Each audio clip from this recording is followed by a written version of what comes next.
Studio televisi nasional malam itu terasa begitu panas. Bukan karena lampu-lampu sorot yang menyinari panggung debat, tetapi karena atmosfer yang tegang di antara dua tokoh politik yang tengah bersiap saling berhadapan. Gibran Rakabuming Raka, Wakil Presiden Indonesia, duduk dengan tenang, mengenakan setelan jas hitam yang rapi. Di seberangnya, Adian Napitupulu, politisi senior yang dikenal vokal dan tajam dalam mengkritik pemerintah, sudah bersandar di kursinya dengan ekspresi penuh percaya diri. Di layar kaca, ribuan, bahkan jutaan pasang mata menunggu, ingin tahu siapa yang akan menang dalam adu argumen malam ini. Sejak diumumkan bahwa mereka berdua akan bertemu dalam debat terbuka, media sosial meledak dengan spekulasi. Banyak yang meremehkan Gibran, menganggapnya sebagai pemimpin muda yang hanya menang karena privilege. Adian pasti akan melumatnya hidup-hidup, ujar netizen di berbagai platform. Namun, ada pula yang penasaran, apakah Gibran bisa membuktikan dirinya lebih dari sekedar bayang-bayang sang ayah? Saat pembawa acara membuka acara dengan suara lantang, Gibran menghela napas perlahan. Ia tahu, malam ini bukan sekadar pertarungan argumen biasa. Ini adalah ujian, bukan hanya untuk dirinya, tetapi juga untuk legitimasi posisinya sebagai pemimpin. Jika ia goyah, itu akan menjadi bukti bagi para pengkritiknya bahwa ia tak layak berada di kursi kekuasaan. Namun, jika ia mampu berdiri tegak, ini bisa menjadi titik balik yang mengubah peta politik Indonesia.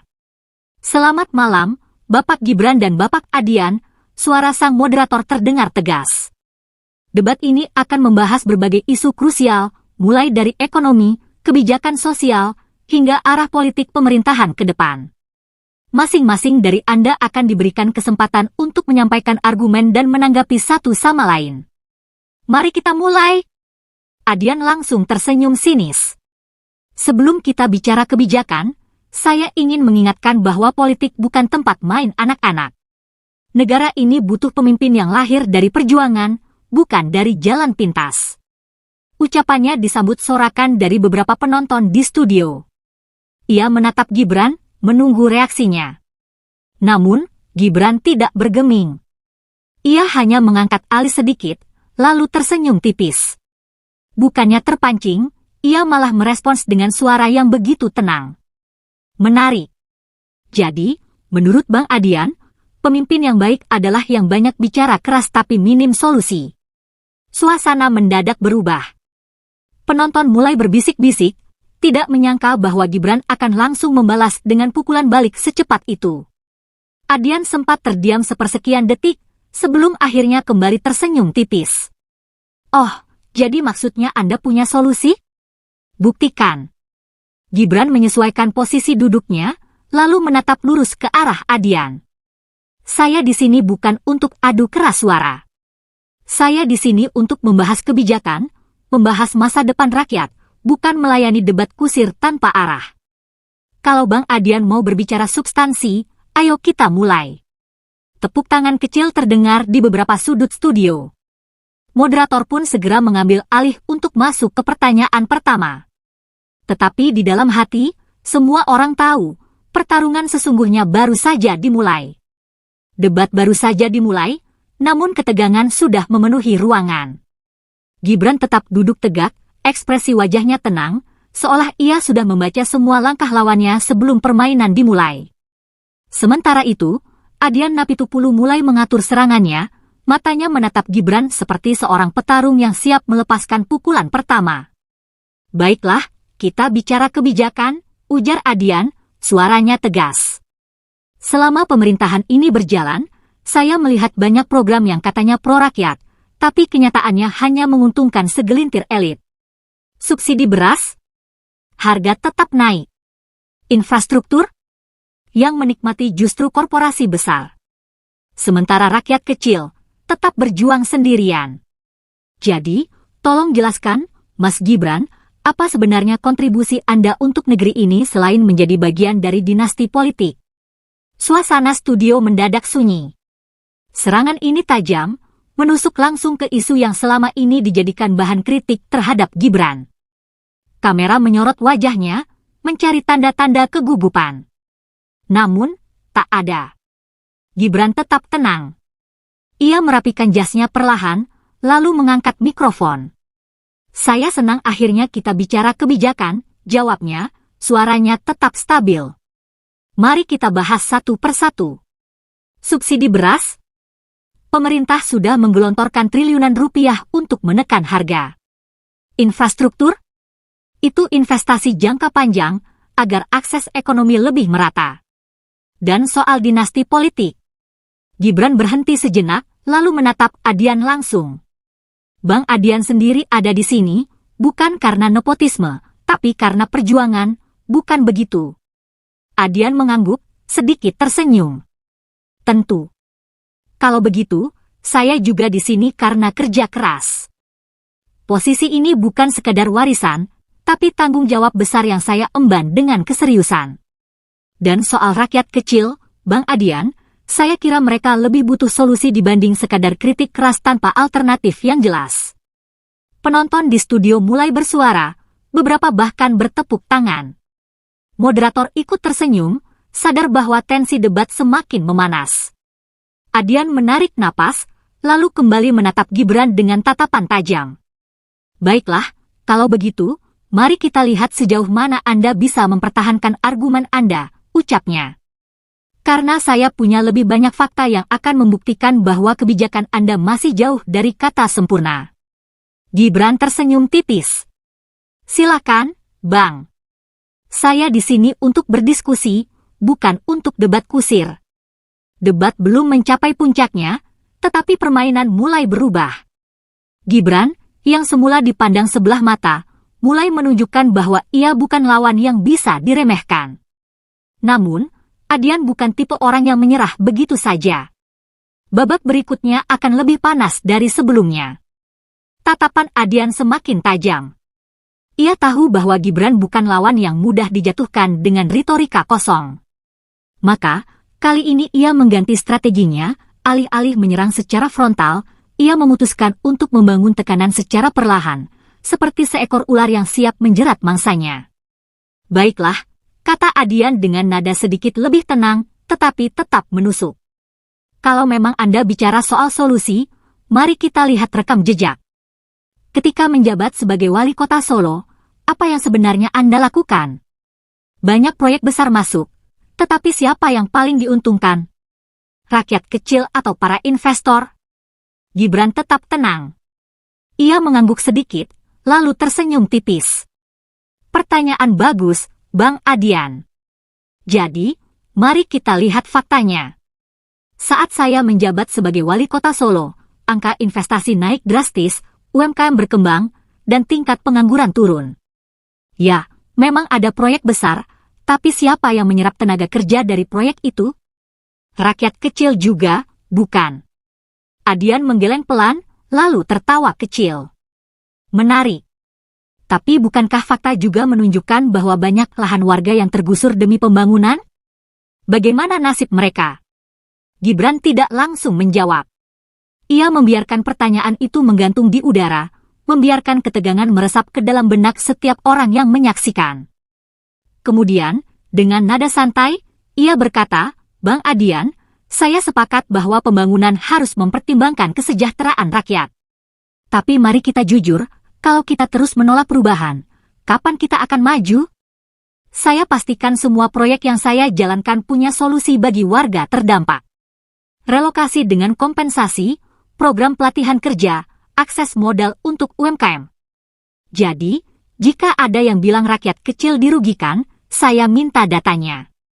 Mana nama-nama yang merasa tidak terbantu? Saya siap turun langsung menemui mereka. Ruangan hening sejenak. Jawaban Gibran tak hanya membalikkan serangan Adian, tetapi juga membuatnya harus berpikir 2 kali sebelum lanjut menyerang. Ini bukan jawaban dari seorang politisi muda yang naif, ini jawaban dari seseorang yang sudah matang dalam strategi. Namun, Adian belum mau menyerah.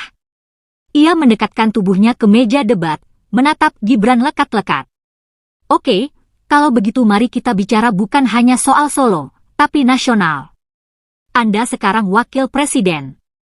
Apa jaminannya bahwa Anda tidak hanya akan menjadi simbol tanpa kuasa?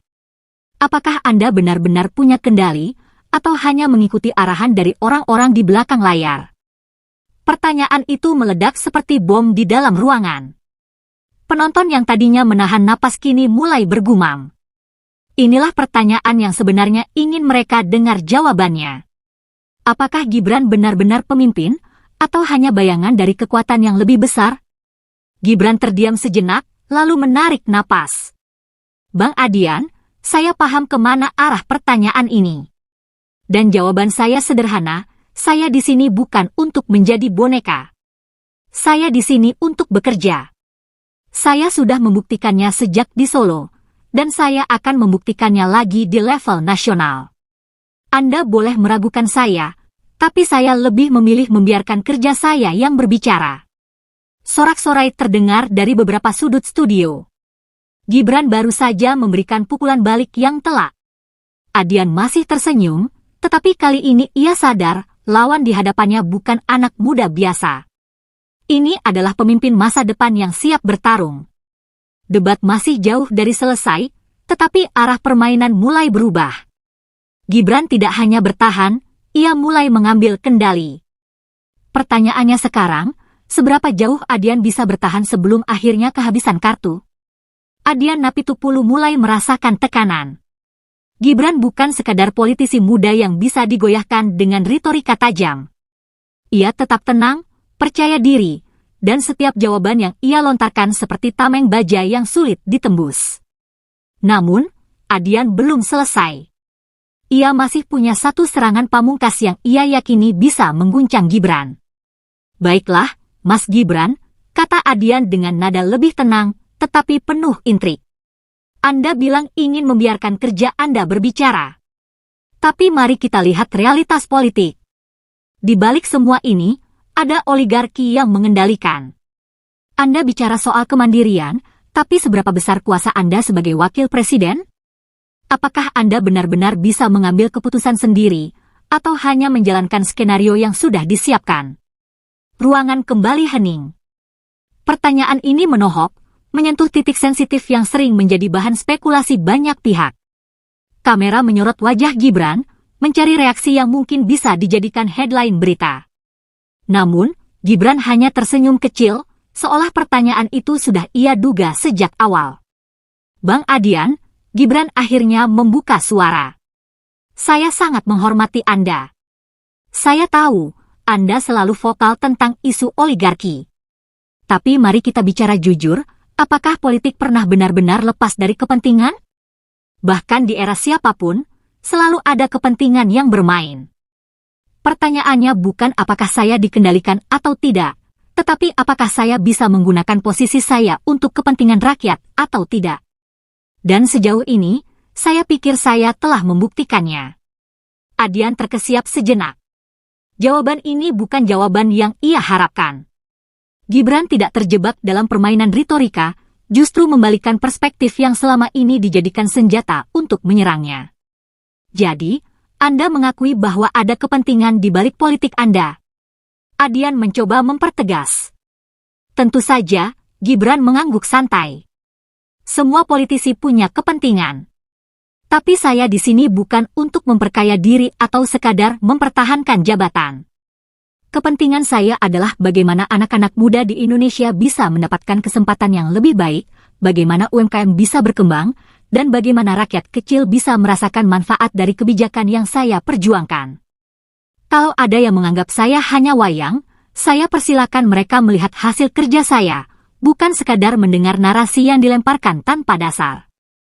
Tepuk tangan mulai terdengar, sebagian bahkan berdiri. Jawaban itu bukan hanya menutup serangan Adian, tetapi juga membuatnya kehilangan momentum. Kali ini, bukan Adian yang menekan Gibran, tetapi sebaliknya. Adian menarik napas dalam, lalu tersenyum. Ia tahu, ia telah memberikan perlawanan terbaiknya, tetapi Gibran bukan lawan yang mudah ditaklukkan. Ia menatap lawannya dengan hormat, lalu berkata, "Baiklah, Mas Gibran. Saya harus akui, Anda bukan anak kemarin sore di dunia politik.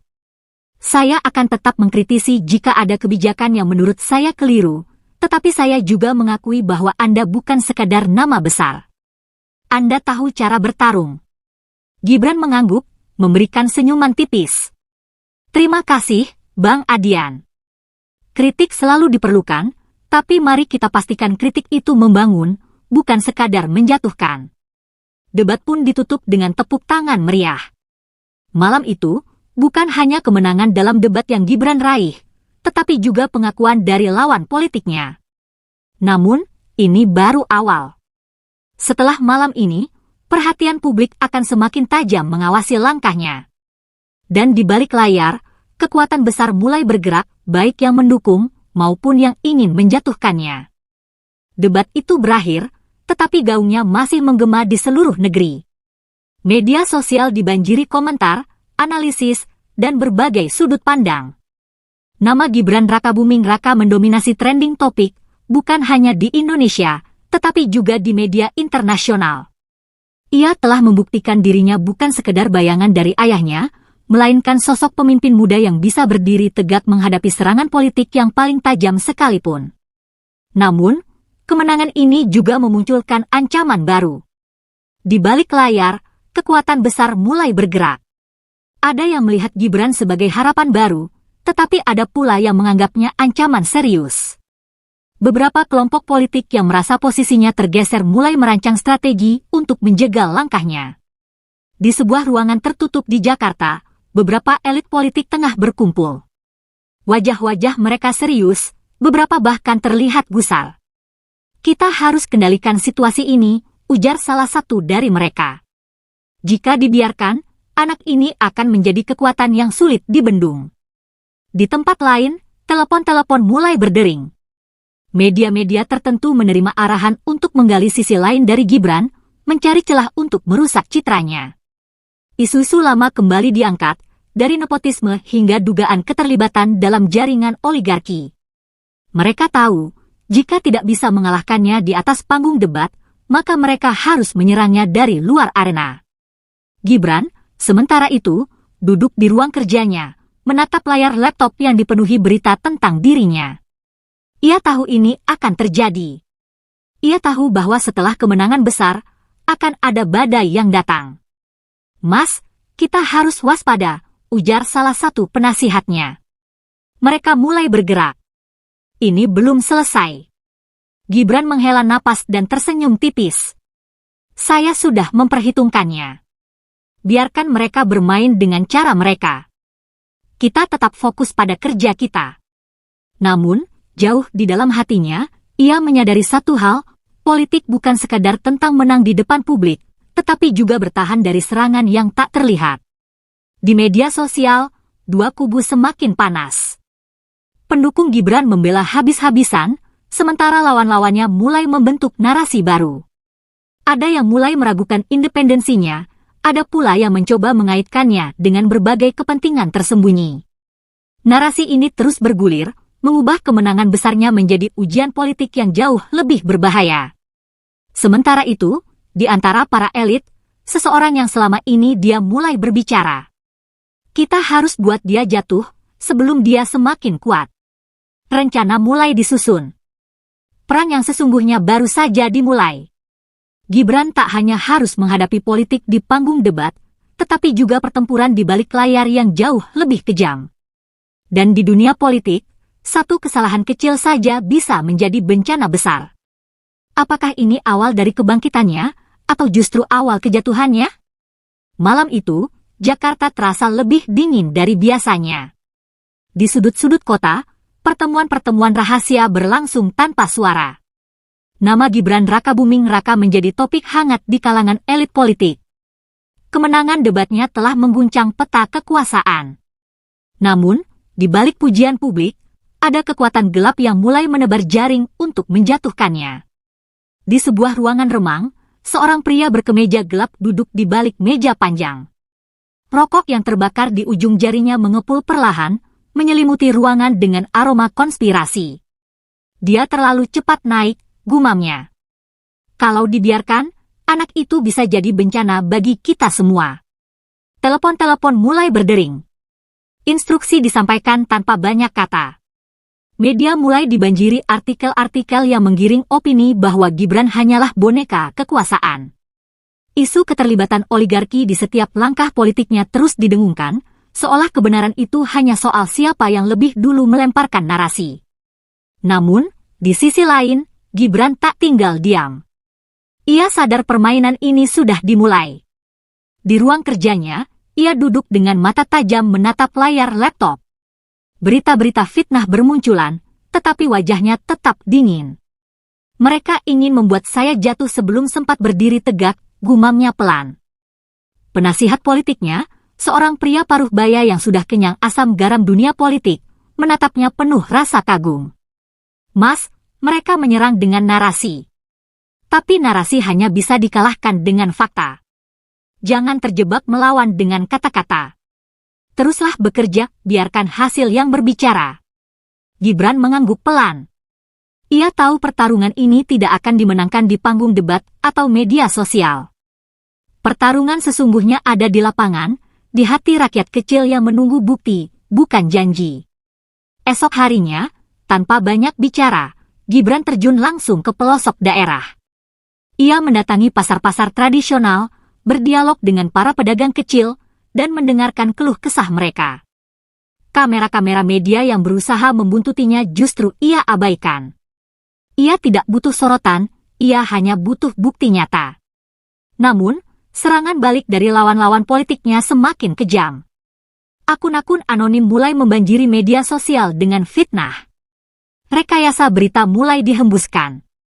Seolah semua langkah Gibran adalah skenario yang disusun oleh kekuatan tak terlihat. Setiap kebaikan yang ia lakukan dianggap pencitraan belaka.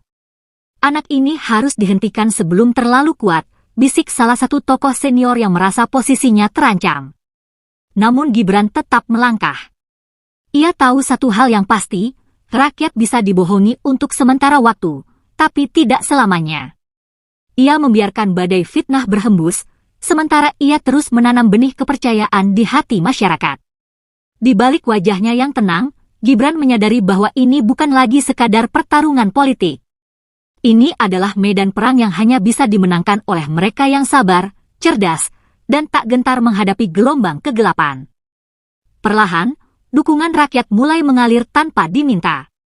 Mereka yang melihat langsung kerja nyatanya mulai bersuara di media sosial, melawan narasi gelap dengan kisah-kisah kecil tentang pemimpin muda yang tak banyak bicara, tetapi bekerja dalam diam. Namun, badai belum reda. Justru inilah awal dari gelombang besar yang akan menentukan masa depan Gibran Rakabuming Raka. Apakah ia akan tenggelam dalam arus fitnah, atau muncul sebagai pemimpin baru yang tak bisa dibendung? Pagi itu, langit Jakarta tampak mendung, seolah memberi isyarat akan badai yang lebih besar. Di layar televisi, berita tentang Gibran Rakabuming Raka terus mendominasi. Narasi negatif semakin menggila, menggiring opini publik ke arah yang dirancang oleh lawan-lawannya. Namun, ada satu hal yang tidak mereka perhitungkan, rakyat mulai melihat lebih dalam. Di sebuah warung kopi di sudut kota, obrolan tentang Gibran semakin hangat. Mereka pikir kita bodoh? Sudah jelas siapa yang kerja nyata dan siapa yang cuma bicara, celetuk seorang pria tua sambil menyeruput kopinya. Media bisa menggiring narasi, tetapi hati rakyat tak bisa dibeli.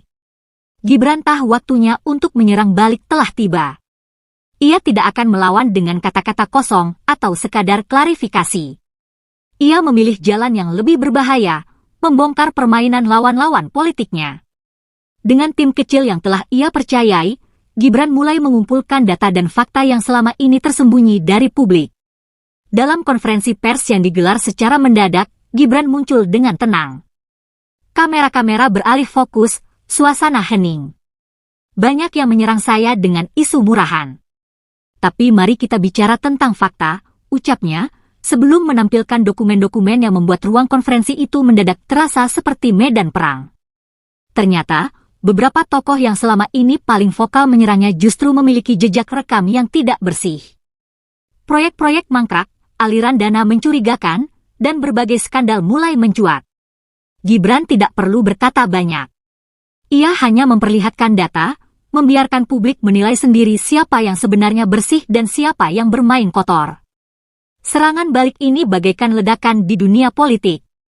Nama-nama yang selama ini berada di balik layar mulai panik. Mereka tidak menyangka Gibran akan bergerak secepat ini. Telepon-telepon berdering, pertemuan-pertemuan darurat digelar, dan strategi baru mulai dirancang untuk menjatuhkan sosok muda yang mereka anggap sebagai ancaman terbesar. Di media sosial, dukungan terhadap Gibran semakin membanjir. Tagar Gibran lawan fitnah menduduki peringkat teratas. Rakyat akhirnya melihat dengan mata kepala sendiri bahwa politik bukan sekadar tentang siapa yang paling lantang berbicara, tetapi siapa yang benar-benar bekerja untuk mereka. Namun, Gibran sadar ini belum selesai. Lawan-lawan politiknya tidak akan tinggal diam. Mereka akan datang dengan strategi baru, lebih licik, lebih ganas. Penasihat politiknya mengingatkan, "Mas, ini baru permulaan. Setelah ini, mereka akan menggunakan cara yang lebih berbahaya. Anda harus siap." Gibran mengangguk. Ia tidak takut. Ia tahu bahwa dalam politik, pertarungan sejati bukan hanya tentang siapa yang menang debat, tetapi siapa yang mampu bertahan dalam badai. Di balik layar, musuh-musuhnya mulai menyusun langkah berikutnya. Jika serangan opini sudah tidak lagi mempan, maka ada cara lain yang lebih brutal. Mereka tidak hanya ingin menjatuhkan Gibran, mereka ingin menghancurkannya. Badai sesungguhnya baru saja dimulai. Malam itu, Jakarta masih terang benderang. Namun, di balik gemerlapnya, ada bayang-bayang gelap yang bergerak. Di sebuah ruangan hotel mewah, beberapa tokoh penting berkumpul. Wajah mereka tegang, tatapan penuh amarah. Gibran harus dihentikan, ucap salah satu dari mereka dengan suara dingin. Mereka tahu, jika dibiarkan, Gibran akan semakin sulit dijatuhkan. Sementara itu, di rumah dinasnya, Gibran sedang duduk di depan laptop, menelaah laporan dari timnya. Data yang ia bongkar dalam konferensi pers sebelumnya telah mengguncang banyak pihak. Namun, ia juga tahu, perlawanan balik dari lawan-lawannya akan jauh lebih berbahaya. "Mas, kami dapat informasi ada gerakan yang ingin menjatuhkan Anda secara lebih ekstrim," ucap salah satu anggota timnya. Tak berselang lama, sebuah pesan masuk ke ponselnya. Nomor tak dikenal, tanpa nama pengirim. "Berhenti sekarang, atau bersiap menerima akibatnya." Gibran membaca pesan itu tanpa ekspresi, tetapi jari-jarinya mengepal di atas meja. Ini bukan ancaman biasa. Ini adalah peringatan dari mereka yang mulai panik. Di luar rumahnya, pengamanan mulai diperketat. Intelijen negara juga mulai bergerak. Mereka telah mencium adanya upaya sabotase, bahkan kemungkinan skenario yang lebih buruk. Seorang petinggi keamanan yang selama ini diam, kini mulai turun tangan. "Mas Gibran, kami tidak bisa membiarkan ini berlanjut. Anda harus lebih waspada." Tapi Gibran tidak gentar. Justru, ia merasa ini adalah saat yang tepat untuk menekan lebih dalam. "Kalau mereka berpikir bisa mengintimidasi saya, mereka salah besar," ujarnya tegas. Ia segera mengumpulkan tim hukumnya. Jika lawan-lawannya mencoba menjatuhkannya dengan cara kotor, maka ia akan melawan dengan hukum dan kebenaran. Sementara itu, di balik layar, strategi baru telah disusun oleh pihak lawan. Mereka tidak hanya akan menyerang Gibran secara politik, tetapi juga secara personal. Isu-isu lama yang tak pernah terbukti mulai diangkat kembali. Foto-foto lama, cuplikan video yang telah diedit, serta narasi busuk mulai disebar di media sosial. Mereka mencoba merusak citranya dengan cara apapun. Namun, efeknya tidak seperti yang mereka harapkan. Publik justru mulai melihat pola yang sama, serangan demi serangan terhadap Gibran justru semakin membuktikan bahwa ia adalah ancaman besar bagi kelompok tertentu. Kalau mereka seganas ini menyerangnya, berarti Gibran memang benar-benar berbahaya bagi para pemain lama, tulis seorang analis politik di media sosial. Di balik meja kerja, Gibran tersenyum tipis. Ini bukan sekadar pertarungan antara dirinya dan lawan politiknya. Ini adalah pertarungan antara generasi baru melawan sistem lama yang korup. Dan ia tidak akan mundur. Namun, di tempat lain, lawannya juga tidak tinggal diam. Jika cara halus tidak mempan, maka kita buat situasi lebih panas, ucap salah satu dari mereka. Rencana lebih besar mulai digerakkan, sesuatu yang bisa mengguncang stabilitas politik dan mengubah jalannya sejarah. Di luar sana, badai semakin mendekat. Gibran tahu, pertempuran sesungguhnya baru akan dimulai. Pagi itu, Jakarta tiba-tiba dikejutkan oleh gelombang demonstrasi besar-besaran. Ribuan orang turun ke jalan, membawa spanduk dan meneriakkan tuntutan. Isu yang diangkat beragam, mulai dari tuduhan nepotisme hingga kebijakan kontroversial yang sengaja dipelintir oleh lawan-lawan politik Gibran. Media sosial dipenuhi oleh narasi yang mengarahkan opini publik untuk membenci sosoknya. Ini bukan gerakan spontan, ini adalah operasi yang sudah dirancang dengan sangat matang. Di dalam ruang rapat yang penuh dengan ketegangan, Gibran berdiri di depan timnya. Mereka ingin menciptakan ilusi bahwa rakyat menolak saya. Ini bukan sekadar demonstrasi, ini manuver politik, ucapnya sambil menunjukkan laporan intelijen. Beberapa organisasi massa ternyata menerima aliran dana besar dari pihak yang tak ingin Gibran semakin berkuasa. Di tengah kekacauan, berita baru muncul, ada sekelompok perusuh yang mulai bertindak anarkis. Mereka membakar ban di jalan, merusak fasilitas umum, dan bahkan menyerang aparat keamanan. Televisi dan media online menayangkan kejadian ini secara besar-besaran, menggiring opini bahwa negara dalam keadaan tidak stabil. Gibran tahu, jika ia tidak segera bertindak, citranya akan semakin jatuh. Tak ingin terpancing, Gibran memilih langkah cerdas.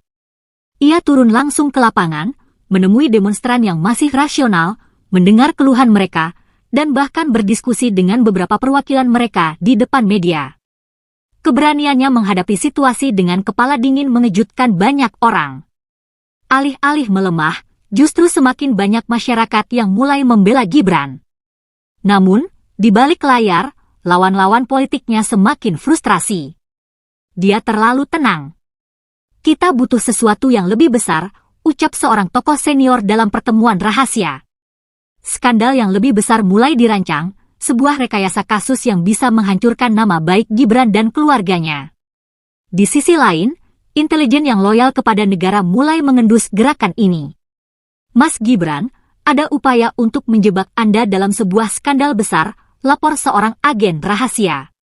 Bukti-bukti sudah dikumpulkan, dan nama-nama di balik rencana busuk itu mulai terkuak. Tapi Gibran tak terkejut. Ia sudah menduga akan ada serangan semacam ini. Sementara itu, Presiden Jokowi juga mulai turun tangan. Ia mungkin sudah tidak lagi memiliki kekuatan absolut di pemerintahan, tetapi pengaruhnya masih sangat kuat. Jangan biarkan mereka menjatuhkanmu dengan cara kotor, ucapnya dalam sebuah percakapan pribadi dengan Gibran. Kata-kata itu menjadi dorongan bagi Gibran untuk semakin tegak berdiri. Malam harinya, sebuah video rekayasa mulai beredar di media sosial, menunjukkan seolah-olah Gibran terlibat dalam skandal besar. Berbagai media mulai menggiring narasi negatif. Namun, tak butuh waktu lama bagi tim Gibran untuk membongkar kebohongan itu. Dengan cepat, mereka merilis bukti bahwa video tersebut hasil manipulasi AI, dan pelaku di balik penyebarannya mulai terungkap. Kebohongan yang seharusnya menjatuhkan Gibran justru menjadi bumerang. Rakyat mulai sadar bahwa ada kekuatan besar yang ingin menghancurkan Gibran dengan segala cara. Kepercayaan publik terhadapnya justru semakin menguat. Di balik meja kerjanya, Gibran menarik napas panjang. Ia tahu, pertempuran ini masih jauh dari selesai. Tapi satu hal yang pasti, ia tidak akan mundur. Ini bukan lagi tentang dirinya. Ini tentang masa depan politik Indonesia. Malam itu, Jakarta masih dipenuhi oleh sisa-sisa ketegangan. Meski rekayasa skandal terhadap Gibran telah terbongkar, lawan-lawan politiknya belum menyerah. Mereka kini beralih ke strategi baru, menghancurkan Gibran bukan hanya lewat propaganda, tetapi dengan gerakan politik nyata. Dari balik layar, kekuatan besar sedang disusun untuk menyingkirkan Gibran dari panggung politik. Di dalam ruang pertemuan yang dijaga ketat, beberapa tokoh senior berkumpul. Jika dia dibiarkan, masa depan politik kita akan selesai. Dia terlalu cerdas untuk usianya, ucap salah satu tokoh berpengaruh. Mereka tidak hanya ingin menghentikan langkah Gibran, tetapi juga memastikan bahwa namanya akan hilang dari peta kekuasaan. Sebuah rencana kudeta politik mulai disusun. Sementara itu, Gibran tetap tenang. Ia tahu, setelah debat panas melawan Adian Apitupulu, dirinya bukan lagi hanya seorang wakil presiden. Ia telah menjadi simbol perubahan, sesuatu yang ditakuti oleh banyak pihak yang selama ini menikmati kekuasaan tanpa perlawanan berarti. Namun, kali ini ancaman yang ia hadapi jauh lebih besar dari sekadar kampanye hitam. Pagi harinya, sebuah berita mengejutkan muncul. Sejumlah anggota DPR dari fraksi tertentu mengajukan mosi tidak percaya terhadap kepemimpinan Gibran. Mereka menuduhnya sebagai sosok yang tidak kompeten, yang hanya naik ke tampuk kekuasaan karena pengaruh keluarganya. Narasi ini kembali dimainkan di media, mencoba meruntuhkan kepercayaan publik terhadapnya. Tapi sesuatu yang tak terduga terjadi. Alih-alih menjatuhkan Gibran, serangan ini justru membuat rakyat semakin bersimpati kepadanya. Dukungan dari berbagai kalangan mulai mengalir deras. Kaum muda, yang selama ini merasa apatis terhadap politik, kini mulai bergerak. Di media sosial, tagar Gibran tidak sendiri menjadi trending. Rakyat merasa ada yang tidak beres dengan semua ini, dan mereka tidak mau tinggal diam. Di dalam istana, Presiden Jokowi memandang jauh keluar jendela. Ia tahu, apa yang terjadi pada Gibran bukanlah sekadar pertarungan politik biasa. Ini adalah ujian bagi masa depan bangsa. "Kamu siap?" tanya Jokowi kepada putranya dalam sebuah pertemuan pribadi. Gibran tidak menjawab seketika. Ia menatap ayahnya dengan mata yang penuh determinasi. "Ini bukan lagi soal saya, Pak. Ini soal Indonesia." Sementara itu, Adian Apitupulu yang dulu menjadi lawan sengitnya dalam debat, kini menghadapi dilema besar. Ia menyaksikan sendiri bagaimana Gibran menghadapi badai politik dengan ketenangan luar biasa. Di dalam hatinya, ia mulai bertanya-tanya, apakah ia telah berada di pihak yang benar? Ataukah ia hanya menjadi alat dalam permainan politik yang lebih besar? Ketegangan semakin meningkat ketika ada informasi bahwa kelompok tertentu tengah berusaha menciptakan krisis politik yang lebih besar. Mereka tahu bahwa satu-satunya cara untuk menghentikan Gibran adalah dengan menciptakan situasi yang bisa menggoyang stabilitas nasional. Namun, Gibran telah belajar satu hal dari semua ini, bahwa dalam politik, kekuatan terbesar bukanlah sekedar strategi atau kekuasaan, tetapi kepercayaan rakyat. Dan ia kini memiliki itu. Langit Jakarta masih gelap saat Gibran menatap peta strategi politik di mejanya. Ia tahu, pertempuran baru akan segera dimulai. Tapi ia juga tahu satu hal, ia tidak akan mundur. Sebab ini bukan lagi sekadar pertarungan pribadi. Ini adalah awal dari babak baru dalam perjalanan politik Indonesia.